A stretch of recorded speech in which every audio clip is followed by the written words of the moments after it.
The senator from North Carolina.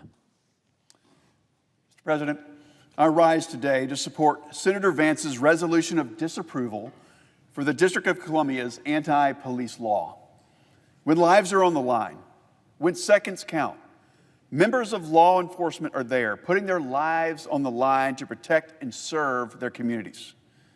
Backing the blue is especially important now as rogue prosecutors and activist judges undercut those who are out there fighting crime. We see big cities implement policies that make the already difficult job of crime fighting that much harder. Consequently, crime in our country has risen. Our streets are less safe. Our citizens' safety is under constant threat. A prime example of this overreach is right here in Washington, D.C. Last year, the D.C. City Council passed a so-called comprehensive policing and justice reform package. And the package contains provision after provision that hamstrings the police in this city. It limits the tactics they can use to control unruly crowds and riots, and it buries them in paperwork before they can even execute a constitutional search. It strips cops of the power to review body cam evidence, and it allows for their names to be released to the media before an investigation can even begin. And what has happened since all this act went into effect? Well, in the first full year that this law was in effect, D.C.'s homicide rate reached nearly a 20-year high. In just the first 4 months of 2023, there have been over 250 carjackings and an increase in robberies throughout the city.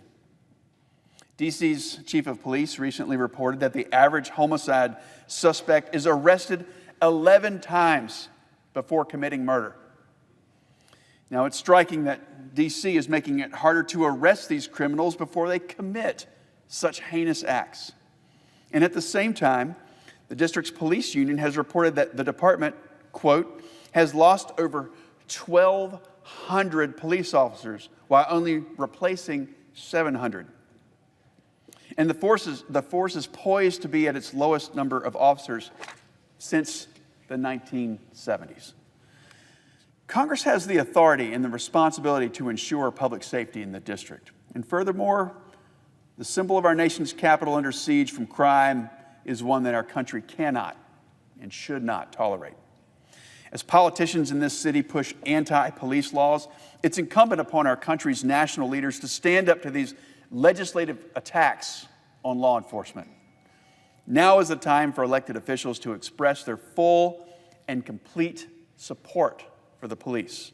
We need to fund them, we need to back them, and we need to push back against false narratives.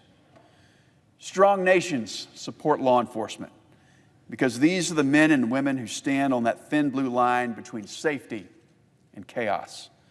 For the sake of law and order in our nation's capital, I stand in support of Senator Vance's resolution.